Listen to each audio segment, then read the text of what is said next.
Morning guys, তোমরা সবাই কেমন আছো? আশা করছি অনেক অনেক অনেক ভালো আছো। আমি অনেক ভালো আছি। তো আজ সকাল সকাল ঘুম থেকে উঠে পড়েছি, কারণ আজকে আছে আমার ভিভিআইপি ডিউটি। তো আগের দিন রাতেই না বোন আমার ইউনিফর্মটা আয়রন করে রেখে দিয়েছিল। তাই আজ সকাল সকাল আর ইউনিফর্ম আয়রনের ঝামেলাটা আমার নেই। তো এখন আমি রেডি হয়ে চলে যাব ডিউটির জন্যে। তো রেডি হয়ে নিই, এরপর যেতে হবে ডিউটিতে। তো প্রথমে আমি চলে এলাম ডিটেলমেন্ট সেন্টারে। এখান থেকে আমার ডিউটির ট্রিটমেন্টটা হবে। অফিসার ফোর্স সবাই চলে এসেছেন, তারাও কিন্তু ওয়েট করছে তাদের ডিউটির জন্য, যে কী ডিউটি পড়ে। দেখা যাক আমার এবার কী ডিউটি পড়ে, কোথায় পড়ে, কাদের সাথে পড়ে। তো চলে এলাম আমি ডিউটি স্পটে। আজকে আমার ডিউটি হচ্ছে রিজার্ভ ডিউটি। আমি কয়েকজন ফোর্স আর অফিসার আছেন রিজার্ভে। তো অন্য সময় না আমাদের অনস্পট ডিউটি হলে কিন্তু ভিডিও শ্যুট করা পসিবল হয় না, কারণ তখন প্রচুর অ্যাড থাকতে হয় আমাদের, ভিডিও আমাদের কিন্তু অ্যালাউ হয় না। তোমাদের কাছে না আমি একটা কথা জানতে চাই, তোমাদের অনেকেরই ধারণা পুলিশ চাকরি খুব বোরিং চাকরি।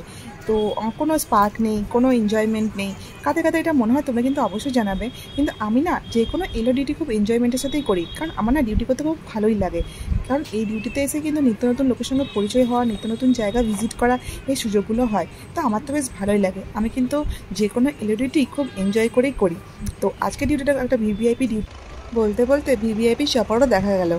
তো ভিভিআইপি আসছেন আজকে, এখানে একটা সভা করবেন, স্পিচ দেবেন, তারপরে অন্য জায়গায় যাবেন।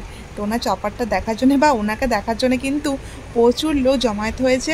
দেখতেই পাচ্ছ, এত রোদ গরম উপেক্ষা করেও কিন্তু মানুষজন এসছেন ওনাকে দেখতে বা ওনার স্পিচ শুনতে বা এই চপার দেখতে।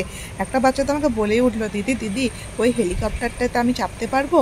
তো ওকে আমি আর কি বলি, আমি বলি হ্যাঁ নিশ্চয়ই পারবে, বড় হয়ে নাও, সেরকম যোগ্যতা অর্জন করো, তুমি তখন ওই চপারে অবশ্যই চাপতে পারবে। তো বললো যে এখন পারবো না। আমি তো হতাশ হয়ে বললাম না বাবা, এখন পারবে না। তো হ্যাঁ, যেটা বলছিলাম, যে তোমাদের কার কার মনে হয় এই চাকরিটা প্রচুর বোরিং চাকরি? আমার কিন্তু মনে হয় না, আমার বেশ ভালোই লাগে, জানো তো। এই যে প্রতিদিন নতুন নতুন লোকের সঙ্গে পরিচয় হওয়া, এটাও কিন্তু একটা বেশ ইন্টারেস্টিং ব্যাপার, তাই না? তাদের প্রবলেম জানা, তাদের আনন্দ জানা, এটাও কিন্তু বেশ ভালো লাগে আমার। তো এখানে ওনার স্পিচ শেষ হয়ে গেল, এবার কিন্তু উনি ডিপার্চার নেবেন এখান থেকে। তো এখান থেকে ডিপার্চার হয়ে যাওয়ার পর আমাদের ডিউটিটা শেষ হবে। উনি চলে গেলেন আর আমাদের ডিউটি শেষ। এদিকে দেখতেই পাচ্ছ ডিউটি শেষ হয়ে আমি বাড়ি ফিরে যাচ্ছি, আর রাস্তার মধ্যে একটা মানুষ নেই। থাকবেই বা কেন, প্রায় 44 ডিগ্রি তাপমাত্রা আমাদের এখানে। তো ডিউটি শেষ, আমি এখন বাড়ি ফিরে যাচ্ছি। তো দেখা হচ্ছে নেক্সট ব্লগে, টাটা।